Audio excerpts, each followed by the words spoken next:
Connor McDavid went nuclear in December, firmly establishing himself as still the best player in the world.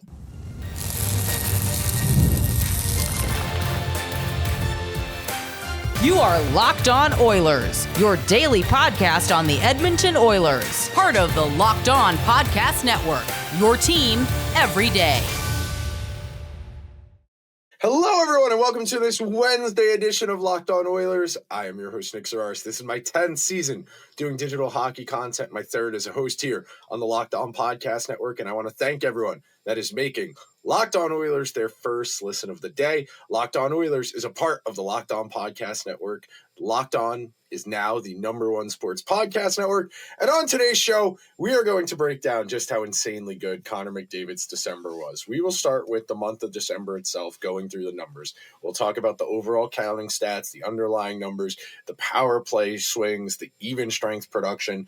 Then in our second segment, we will dive into the season-long context, comparing October to November to December, what's changed in the way the Oilers and McDavid by extension have played. And then in our final segment, we'll contextualize what McDavid having a month like this still says about his game, what it says about the state of the NHL, and a whole lot more. So to dive right into it, I still affirm Connor McDavid is the best hockey player I have ever seen. I didn't see Gretzky. I didn't see Lemieux. I saw the end of Jagr as an elite player. That first year coming out of the lockout was one of the first NHL seasons I remember watching as a kid. And Jagr was great, but never really felt spoken of in the same connotations as Gretzky or Lemieux at that point in my life, in his career. And then Crosby comes, and Sid establishes himself as the best player in the world pretty fast, 2006 or 7, through the second Penguins Cup. I think it's pretty fair to say Crosby was the consensus best player in the world. Connor has probably been the best player in the world since about 2017 and has only gotten better with time and has rounded out his game. This is the best hockey player I have ever seen in my entire life. In the month of December, the Oilers played 13 games. McDavid averages 22 minutes, 12 seconds per game overall. In those 13 games, he goes for 13 goals, 19 assists, 32 points in 13 games. That is very reminiscent of the pace we saw McDavid producing at in the 56-game season back in 2021 and the season 21-22, that last year under Jay Woodcroft, where the group had such a high tempo of playing. They created so much offense at a high rate. It was only natural that McDavid, who at that point was firmly established as the best player in the world, was going to take advantage of a team being oriented around offense and being able to create at a ridiculously high rate. In the 13 games, McDavid checks in at 61 shots on goal across 13 games, nearly 4 shots on goal per game, more than 4 shots on goal per game, excuse me.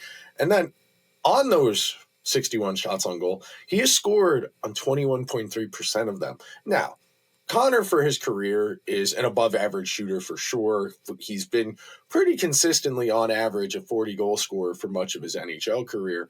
He probably won't stay at 20% for the entire season, so maybe the goal scoring takes a peg down. Maybe the offense comes down just a smidge. But when we talk about it in our second segment, the underlying numbers are very kind to the way the Oilers have played as of late. The power play, which we're going to get to in 1 second, it's literally the next thing, has been running nuclear hot over the last few weeks, and it's really enabled this group to get to that higher plane of existence. And when you go into the underlying numbers, McDavid, 57% of the scoring, the shot attempts, 56% of the shots on goal, 60% of the goals, 59% of the expected goals, 62% of the high danger chances, 11.45 shooting percentage on ice for everybody with him, and a .902 save percentage at 5-on-5 in the month of December.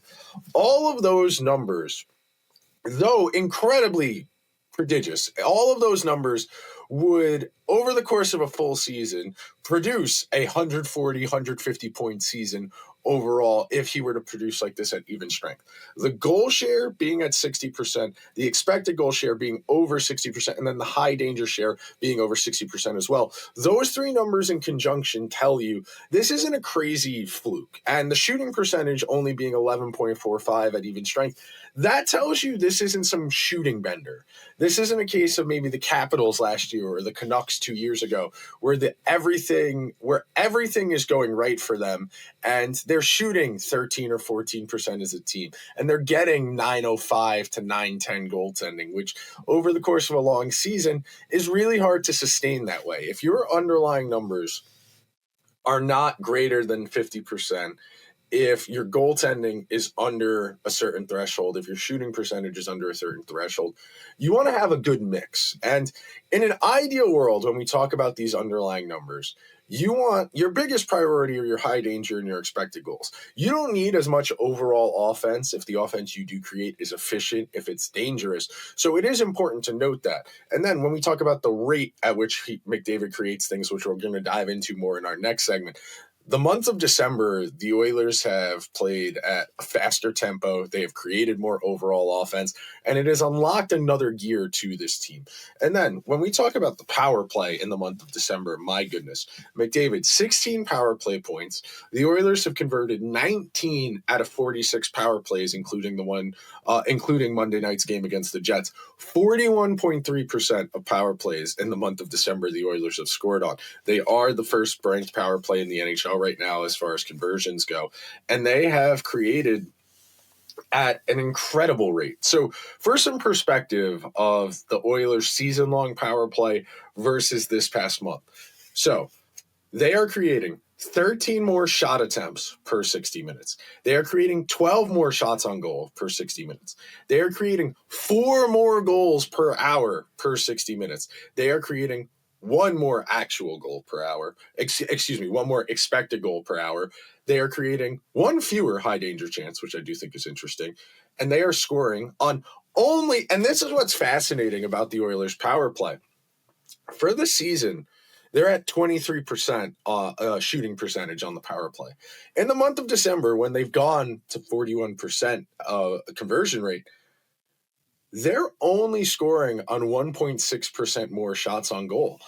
That usually, this type of jump in conversion, a 10% improvement over the course of your entire season, you would generally expect the shooting percentage to be up several points. But the simple matter of the fact is the Oilers are only scoring on about 1.5% more of their power play shots. But because they are creating at a higher rate the way they are, where, like we said before, 4 more goals per hour with only a 1% spike in shooting percentage, they're creating more expected goals, more high danger chances, more overall shots on goal, more scoring chances at large on the power play.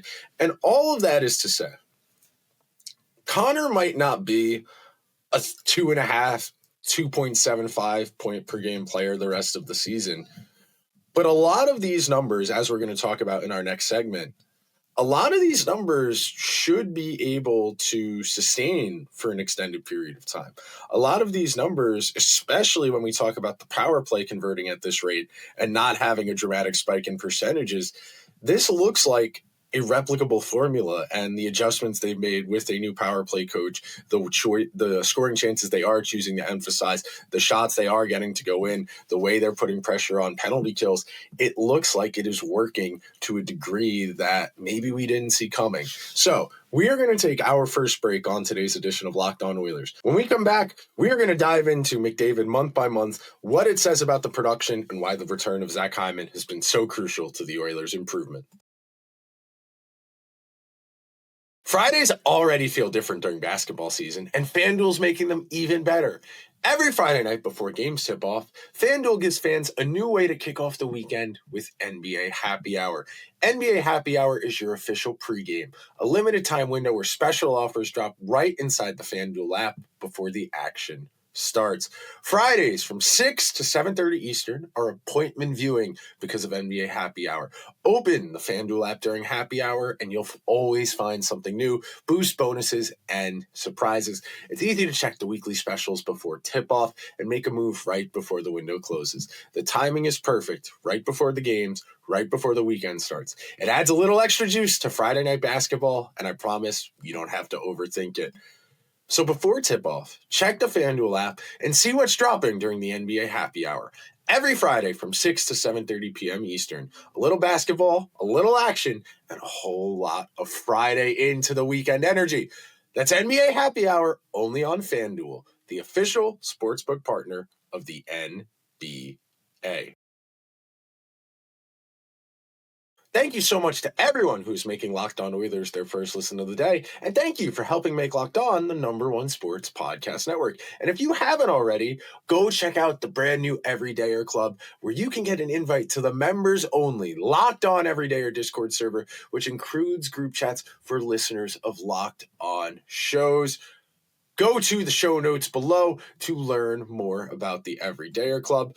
As we continue this conversation and we break down McDavid's nuclear December, I do think it's important that when we have these big picture grand conversations, we put in the proper context just how insane a lot of these numbers are. And we're going to dive into them month by month and compare them.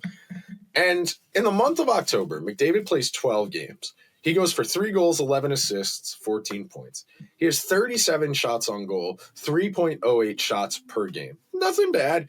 Scores on 8.1% of his shots on goal, only 3 goals. So nothing too crazy, but a decent month for most players. But for Connor, as we've discussed a lot over the years, he is not just a good player. You know, there were people who were complaining about the season he put together last year where he missed a couple games with injuries. He missed the one game because of the suspension for cross-checking Connor Garland. And he wasn't nuclear. He wasn't the leading point getter in the NHL. He wasn't really a candidate for the Art Ross Trophy. He still finished over a point per game.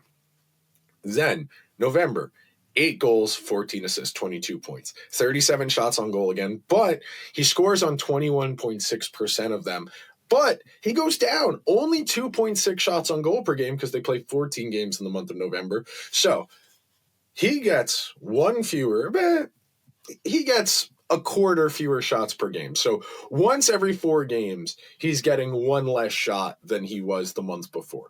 That doesn't sound like a lot, but when you compare 12 games to 14 games, 1 shot on goal extra per game counts for a lot. And then you think about it in terms of the shooting percentages, where he goes from 8.1 to 21.6, nearly a 3x increase. No wonder the production starts to come. And then what's really telling in the month of December, and the big key for me, 62 shots on goal in the 13 games they've played. That comes out to almost 5 shots on goal per game, and he is scoring on 21% of those. So while McDavid's running hot, I think it's important that we understand why players who are on these types of heaters need that underlying confidence. Because a lot of people would say, it's Connor McDavid. What do you mean he lacks confidence? It's not that he lacks confidence.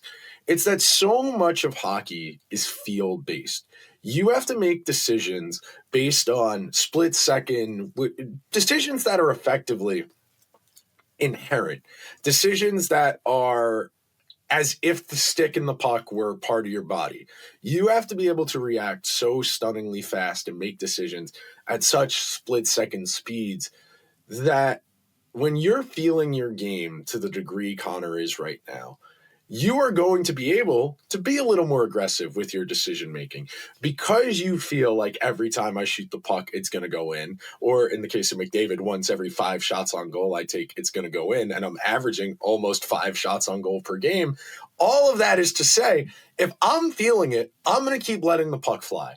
I'm going to keep letting it rip, and I'm going to ride this hot hand until it goes away. And then the trickle-down effect of that is that it makes everyone on the ice with him more dangerous. Because Connor is taking almost 5 shots on goal per game and almost 1 out of every 5, more than 1 out of 5, he's at 21% in December. Because more than 1 out of every 5 shots on goal goes in per game, you are talking about a player who is effectively playing at a goal per game pace in the month of December, and somebody who has the capacity to open up doors for his opponents, for his line mates against his opponents, excuse me. We will talk about Zach Hyman in a minute, what that's done for McDavid, why that's a real strong indicator of the jump in production, and why I think I may have overreacted a little bit to McDavid's production in October and November. So when we talk about the underlying numbers, the percentages not very, very different month over month. So from October to November, the shot attempts only about 1% more, nothing special there. The shots on goal, 1%, little less than 0.2% less, nothing huge there. Goal share, 43.75% in October, 48.2% in November, 60% in December. It comes around, and we're going to get to why in a second. 59% of the expected goals in October, 46% of the expected goals in November. This is where I was panicking at American Thanksgiving. I was really worried about the state of the Oilers. And then in December, 59% of the expected goal share. Then you go to the high danger chances, 65% in October, 42% in November, massive red flag, massive cause for concern, and 62% of the high dangers in the month of December. And the big key for me isn't a crazy shooting percentage increase. It's a goaltending improvement. So October, 6.9% shooting percentage at 5-on-5. November, 12.39, better, nearly twice as good. But the goaltending, 8.86 in October, 8.69 in November, under 8.70 at even strength for the Oilers goaltending. And then December, 11.45 shooting percentage at 5-on-5 for McDavid and his line mates when he's on the ice. 9.029 save. We are talking about a nearly 30% increase in save percentage in the month of December from the month of November, and that's unlocked a lot here. The Oilers, as we have discussed ad nauseum, and we'll talk about more on tomorrow's episode, don't need a lot from their goalies. They give their goalies a pretty good chance to win most nights, and the Oilers just need passable goaltending, and it hasn't been enough. And then real quick, on a rate basis, because it's fun, 12 more shot attempts per game, 5 more shots on goal per game, 2 more goals per game at even strength, almost 1 full more expected goal, 6 more high danger chances.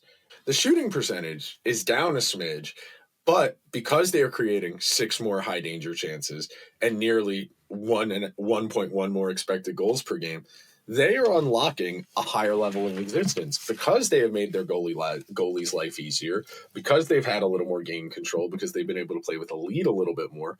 They've been able to play better hockey overall. You play complementary hockey. If you score more, your defense has to do less. If your defense has to do less, your goaltender has to do less. And then one big jump here, the Zach Hyman versus without Zach Hyman numbers. So in terms of raw scoring chances, not a huge difference, 55.8% versus 54.7%, negligible difference. Shots on goal, 1% difference again. The big jump, goals. With Zach Hyman and McDavid on the ice at the same time, the Oilers have scored 61.5% of the goals. When McDavid's out there without Zach Hyman this year, which is about 400 minutes so far, the Oilers only have a 45.45 goal share. This is Connor McDavid with a negative goal share. That's crazy. Then you go to expected goals. It's a little bit 6% lower without Hyman. You go to the high danger. It's 10% lower. And that's the key for me.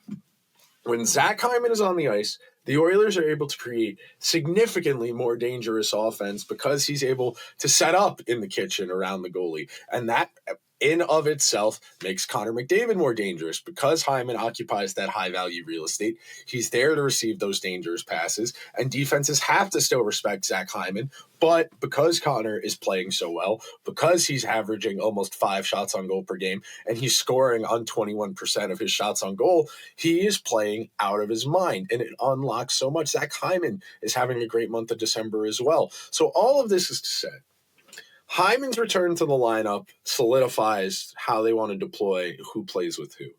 That has unlocked a level of decisiveness and determination in Connor McDavid that has had a trickle-down effect to the entire team. We are going to take our second and final break on today's show. When we come back, we will dive into the metaphorical, the meta-real, if you will, about why this month matters, what it means in the context of where McDavid's at in his career, what it means for the NHL at large, and a whole lot more right after this.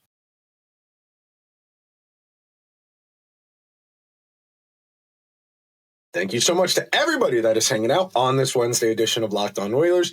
As we said, there will be an episode tomorrow. It will be pre-recorded, and then we'll do the Wednesday game on Friday or late afternoon Thursday, depending on what time I get home. Yes, I do have New Year's Eve plans. Looking forward to it.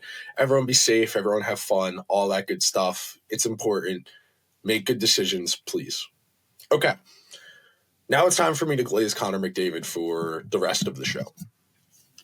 I opened the show talking about the historical context, and I consider myself a student of history, not just of sports, but in political theory, of sociology, of psychology, and I think it is really integral to understanding the present. Everything that has happened in the past has led you to the moment you're at right now. And in sports, the stakes aren't life or death the way they are when we talk about political history or social history, but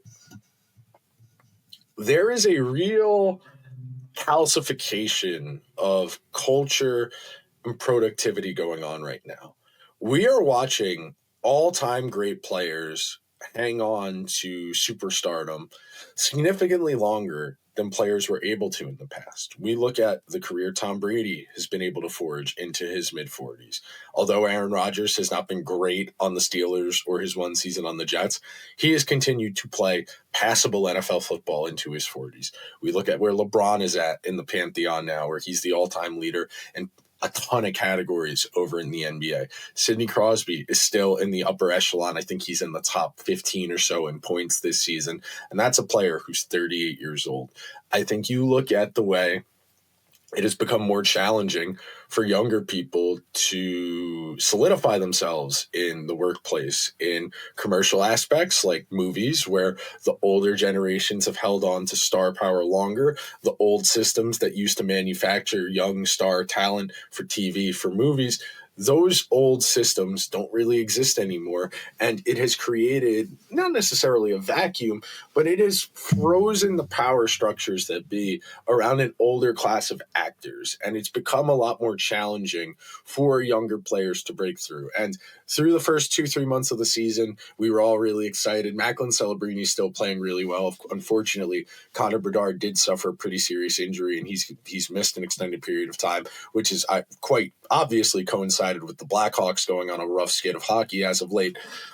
But when it comes to Connor, when it comes to the scope of the league and the history, it's important to remember Father Time is undefeated. Tom Brady gave it the greatest punch we have ever seen. Michael Jordan tried, and he wasn't terrible on the Wizards, but it wasn't to the same degree that Tom Brady on the Bucks winning a Super Bowl after leaving New England. And even the year after that, where Brady was, I think, the NFL passing leader in yards as a 43-year-old. And even Tom Brady eventually said, I can't do it anymore. And there will come a time where Connor McDavid is no longer the best hockey player in the world. As recently as a month ago, I was ready to start preparing mentally to say Nathan MacKinnon was the best player in the world. I think there are some real comparisons to the Patrick Mahomes, Connor McDavid, Nathan MacKinnon, Josh Allen conversation. I definitely think there are some parallels there where, because of the way they play, where McDavid and Mahomes are a bit more dynamic, they're a bit more improvisational, and they're not as physically imposing of talents as Allen is, as Nathan MacKinnon is. I think there's a lot of overlap there where MacKinnon, being a little bit bigger, being a little more physical, makes him seem a bit more alluring. It makes him feel like he's a bit more invincible. It makes it feel like he has a bit more of a rugged determination to his game than the way McDavid plays, which is a little more based on flash. It's based a little bit more on dynamism as opposed to strength and just speed alone. And it's the same thing with Mahomes, where Mahomes isn't as big, he isn't as strong, he isn't as fast as Josh Allen, but he's every bit as dangerous. And when push comes to shove, McDavid hasn't beaten the Avalanche with MacKinnon at the best of the powers in the playoffs, but Josh Allen has yet to beat Mahomes in the playoffs. And I do think there is some I do think there is McDavid and there is definitely Mahomes fatigue where people are tired of saying this guy's great. People don't want to vote for the same person to win the awards year after year after year, even though by definition, for the most part, McDavid has been the best and one of the most, if not the most valuable players in the NHL over the last 10 to 15 years. But we are approaching the tipping point. And McDavid's 28. He'll be 29 at the end of January. 29 is not that old in the scope of life. In the scope of being an elite player, it's not that old either. The benefit of being one of these truly great players is the fact that you have such an incredibly high peak. You have more room for your decline. If you're an average player and you get to 28 or 29 and you're starting like here, your decline has a lot less room. And we have generally seen the all-time greats have aged pretty gracefully from all-time great to elite to still really good to good. You think about players like Joe Thornton, who played well into his early 40s, Dano Chara, who played into his mid-40s. Those are guys who eventually became rotational part-time players who were healthy scratch from time to time, but still could play functional NHL hockey. I think you look at where Sidney Crosby's at now at 38. I think you look at what Geno Malkin was doing prior to the injury he suffered and prior to the Penguins' collapse, where he was playing at a really high pace. When you are that good, you have an extended period to ease your decline. I think you look at someone like Joe Pavelski, who effectively reinvented himself in his late 30s and became a really nice contributing side piece to a Dallas Stars team. McDavid's a long way away from there. This is somebody who has put up one of the great months of his career at age 28 on a team that very much has Stanley Cup aspirations. He signed a 3-year deal to last into his early 30s, and then at that point, he'll make a decision as far as the direction of the organization and if he thinks championship's still on the horizon. But all of this is to say, Connor McDavid is having one of the great months of his career. He's at a goal per game. He's recorded 32 points in 13 games. He is playing hockey like a man possessed. And you see these all-time greats go on these runs, go on these heaters, and it motivates you. It fires you up. And if you're on the team with one of these guys, you don't have an excuse. You got to lock in. And that's one of the great things about sports, one of my favorite things about sports. Everybody can buy in. And you might not be as good as Connor McDavid, but you can try. You can try your ass off. You can try as hard as you possibly can to try and offset the talent gap. Now, of course, the only person who might be able to close that talent gap on effort alone is Nathan MacKinnon because of the way he plays. But beyond that, you have a special player doing something truly remarkable right now. And everybody else on this team owes it to him to step their games up and try and match him. And the Oilers are playing some of the best hockey they've played in the regular season since last December. I do think the Oilers' reputation as a slow starting team is interesting. I do think it's worth conversation. But you look at how much turned around when Zach Hyman got back, when Nuge came back from his injury, and has really solidified the lineup. Now it becomes a matter of fine-tuning some of the weaker points. And as we discussed on yesterday's show, can they start to beat some good teams? The record against Dallas, Minnesota, and Colorado is not great. And those are going to be the teams. And look, you can avoid most of them because of this playoff format where you might only have to play one of them if you're in one of the 3 divisional spots in the Pacific. But you're still going to have to play one of them at some point. So that will do it for the Connor McDavid Glaze session. I hope everybody enjoyed today's show. If you could be so kind, please subscribe to the show wherever you get your podcasts or over on YouTube. If you're listening over on Apple or Spotify, a 5-star review would be greatly appreciated. If you're one of the newer people over on YouTube, we're up to 2,800 subscribers. Truly grateful to everyone who's gotten on board. We're up 2,000 subscribers since I took over the show in April of 2024. So not a crazy great rate of growth, but something I feel good about, something I'm proud of. And thank you so much to everyone that made Locked On Oilers their first listen of the day. Be sure to check out the Everydayer Club with the details down in the show notes. If you're listening over on audio, be sure to check out Locked On NHL Game Night, where the guys are breaking down every game every night until a Stanley Cup champion is crowned in June. If you're watching over on YouTube, we send you to the first ever 24/7 Locked On YouTube channel. I will talk to you guys tomorrow. Until then, let's go Oilers.